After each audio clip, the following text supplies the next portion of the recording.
தமிழ் சினிமாவுக்கு இயக்குனர் நலன் குமாரசாமி ஒரு அழகான படைப்பை, கவிதை மாதிரியான ஒரு படைப்பை கொடுத்த தினம் தான் இன்னைக்கு. காதலும் கடந்து போகும் திரைப்படம் ரிலீஸ் ஆகி இன்னையோட 8 வருஷம் ஆச்சு. 2016ஆம் ஆண்டு மார்ச் 11ஆம் தேதி தான் இந்த படம் ரிலீஸ் ஆச்சு. ஸோ இன்னையோட அந்த படம் 8 வருஷத்தை கம்ப்ளீட் பண்ணுது. ஒரு அழகான படம், ஒரு அழகான கவிதை மாதிரியான ஒரு படைப்பு அப்படின்னு கண்ணை மூடி இந்த படத்தை நாம் சொல்லலாம். ஆக்சுவலாக நலன் குமாரசாமி அவருடைய 2வது திரைப்படம் தான் இந்த திரைப்படம். முதல் படம் சூதுகவும். ஆக்சுவலாக இது அவருடைய ஓன் ஸ்கிரிப்ட் கிடையாது, இது ஒரு ரீமேக் தான். கொரியன் படத்தினுடைய தழுவல் தான். மை டியர் டெஸ்பரேடோ அப்படின்ற ஒரு கொரியன் திரைப்படம். அந்த படத்தை முறையாக அஃபிஷியலாக அவங்ககிட்ட பெர்மிஷன் வாங்கி தமிழில் சில மாற்றங்கள், இவருடைய எழுத்தில் சில மாற்றங்கள்லாம் பண்ணி இந்த படத்தை அவர் ஷூட் பண்ணுறாரு. முதல் படத்துலேயும் விஜய் சேதுபதி தான் ஹீரோ, இந்த படத்துலேயும் விஜய் சேதுபதி தான் அந்த கதிர் அப்படின்ற ரோலில் கமிட் ஆகி நடிச்சிருப்பார். ஹீரோயினாக மடோனா செபாஸ்டியன் அவங்க நடிச்சிருப்பாங்க. ஆக்சுவலாக அவங்க தமிழில் அறிமுகமாகிற முதல் திரைப்படமும் இந்த திரைப்படம் தான். அதுக்கு முன்னாடி தான் பிரேமம் ரிலீஸ் ஆயிருந்தது, சில வருடங்களுக்கு முன்னாடி மிகப்பெரிய ஹிட் ஆச்சு. ஸோ அந்த ஒரு ஹைப்போட அவங்க தமிழில் என்ட்ரி ஆன படம் தான் இந்த காதலும் கடந்து போகும். ஆனால் இதுக்கு முன்னாடி அவங்கள த்ரிஷாவை தான் நடிக்க வைக்கிறதா ட்ரை பண்ணாங்களா ஹீரோயினா. பட் டேட் காரணமாக த்ரிஷாவால் அந்த படத்தில் நடிக்க முடியல. அதுக்கு பிறகு தான் 96ல் அவங்க திரும்பவும் கமிட் ஆனாங்க. ஸோ இந்த மாதிரி நிறைய பேரை பற்றி இந்த படத்தில் அவங்க சொல்லிட்டே போகலாம். குறிப்பாக இப்போ ஒரு பயங்கர பீக்கில் எல்லாரையும் கவனிக்க வச்சுட்டு இருக்கிற நடிகர் மணிகண்டன், அவர் இந்த படத்தில் விஜய் சேதுபதி கூட ஒரு கேரக்டராக கூடவே வருவார். ஸோ அவரும் இந்த படத்தில் ஒரு நல்ல ரோல் ப்ளே பண்ணியிருப்பார். பொதுவாக நம்ம நிறைய படங்கள் பார்த்துருப்போம், அந்த ஹீரோ பிம்பத்தை தான் தூக்கி பிடிப்பாங்க. அவருக்கான இன்ட்ரோலாம் வந்த பிறகு தான் அப்புறம் தான் ஹீரோயின் வருவாங்க. ஆனால் இந்த படத்தினுடைய இன்ட்ரோவே உங்களுக்கு யாழினி, அவங்க தன்னுடைய கதையை சொல்ல ஆரம்பிப்பாங்க. ஸோ இவங்களுடைய ஸ்டோரியில் வர ஒருத்தர் தான் கதிர். அப்படி தான் கதையே ஆரம்பிக்கும். இந்த யாழினி அண்ட் கதிர் இவங்க 2 பேருக்கும் இடையிலான அந்த ஒரு உறவு முறை தான் இந்த படமே. அது எந்த இடத்துலையும் செயற்கைத்தனத்தை சேர்க்காம ரொம்பவும் அழகாகவே நரேட் பண்ணியிருப்பார் நலன் அவர்கள். குறிப்பாக இவங்க 2 பேருடைய கதாபாத்திரம் எழுதப்பட்ட விதம் தான் ரொம்பவும் அழகாக யதார்த்தத்தோடு ஒன்றி போயிருக்கும். வேலைக்காக சென்னைக்கு வரக்கூடிய யாழினி கதாபாத்திரம் தன்னுடைய பேஷன்லேருந்து எங்கேயுமே விலகிடாமல், தான் வந்தது வேலைக்கு அப்படின்னு அதிலே ஃபோக்கஸாக இருப்பாங்க. இந்த லவ் கிவ் அப்படின்னு எந்த இடத்துலையும் மாட்டாமல் தன்னுடைய கோல் அவங்க கான்ஃபிடென்ட்டாக இருப்பாங்க. இந்த பக்கம் ஒரு வித்தியாசமான ரவுடியாக கதிர், ரவுடினா அடிச்சுட்டு தான் இருக்கணுமா, அடி வாங்க மாட்டாங்களா அப்படின்னு ஒரு வித்தியாசமான ரவுடியாக இருப்பார். இவரும் தான் சொந்தமாக ஒரு பார் வைக்கணும் அப்படின்ற ஒரு ஆசையில் தான் அவரும் இருப்பார். ஸோ 2 பேருமே ஃபோக்கஸ்டாக தங்களுடைய எய்மில் தான் கவனமாக இருப்பாங்க. இவங்க 2 பேருக்குமான அந்த உறவு முறையில் சொன்ன விதம் வந்து ரொம்பவும் பாராட்டப்பட வேண்டிய ஒன்று. ஏன்னா நம்ம நிறைய படங்கள் பார்த்துருப்போம், ரொம்ப நேரம் பேசிகிட்டே இருந்தாங்களா அப்படின்னாலே டக்குன்னு 2 பேருக்குள்ளேயும் லவ் வந்துடும் அப்படின்ற மாதிரிலாம். இந்த படத்தில் அந்த லவ் ப்ரொபோசல், லவ் அப்படின்ற மாதிரி எந்த விதமான இதையுமே திணிக்காமல் இந்த கிளீஷேவெல்லாம் உடச்சிருப்பார் நலன் அவர்கள். சந்தோஷ் நாராயணன் அவர் இந்த படத்தில் நம்ம கொண்டாடலாம். ஏன்னா இந்த படத்தினுடைய அந்த மோடுக்கு ஏற்ற மாதிரி அந்த பேக்ரவுண்ட் ஸ்கோரில் வந்து மனுஷன் பூந்து விளாண்டுருப்பார். எந்த இடத்துலையும் டக்குன்னு ஒரு ஹைப்பை கொடுத்து மியூசிக்கை வந்து டக்குன்னு ஏற்றிடாமல் ஒரு சாஃப்டாக ஒரு பொயட் பண்ணால் எப்படி இருக்கும் அந்த மாதிரி ஒரு ராகம் பேக்ரவுண்டில் ஓடிக்கிட்டே இருக்கும். ஒவ்வொரு சுச்சுவேஷனுக்கு ஏற்ற மாதிரியும் அவ்வளவு அழகாக அவர் கம்போஸ் பண்ணியிருப்பார். பாடல்களும் அதுக்கேற்ற மாதிரி அக்கம் பக்கம் பாராகட்டும் அப்படின்னு எல்லா பாடல்களும் கரெக்டாக வந்திருக்கும். அவருடைய one of the best album and BGM அப்படின்னு இந்த காதலும் கடந்து போகும் படத்தை நாம் சொல்லலாம். அதே மாதிரி இந்த படத்தில் இந்த மணிகண்டனுடைய கதாபாத்திரம் விஜய் சேதுபதி கூடவே வருவார்.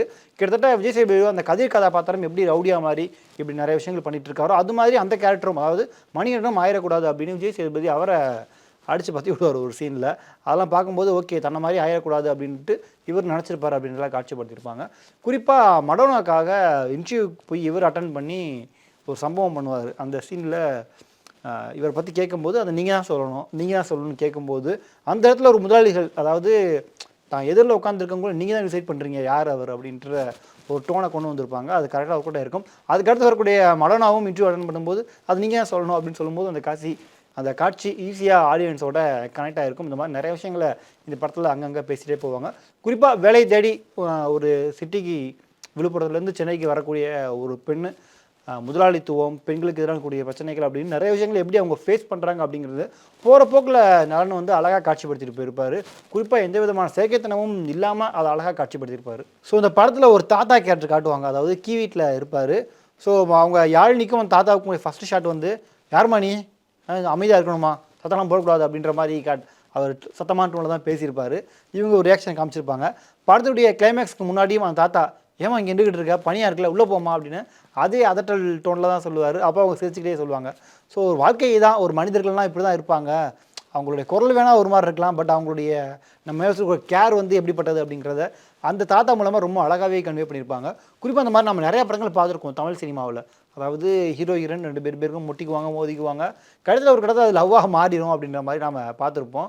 ஆனால் இந்த படத்தில் அந்த மாதிரி லவ் அப்படின்ற ஒரு விஷயத்தை எந்த இடத்துலையுமே வார்த்தை கூட பயன்படுத்தியிருக்க மாட்டாங்க. அந்த அளவுக்கு எதார்த்தமாக கொண்டுட்டு போய் ஒரு அழகான கவிதையை கொடுத்துருப்பாங்க.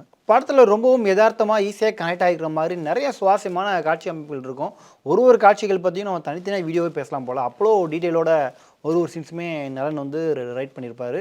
குறிப்பாக அந்த நாய் காமெடி ஆகட்டும், அதுக்கு பிறகு யாழினி வீட்டில் போயிட்டு இவர் பேச தெரியாமல் உளர்றது, கேழ்வரகு மாவு எடுத்து சாப்பிட்றது அப்படின்னு ஒரு பக்கம் ரசிக்க வச்சால் இன்னொரு பக்கம் சிரிப்பையும் கொண்டு வர்ற மாதிரி ரைட் பண்ணியிருப்பாங்க. ஸோ இந்த மாதிரி படத்தில் நிறைய காட்சிகள் நம்ம பேசிக்கிட்டே போகலாம்.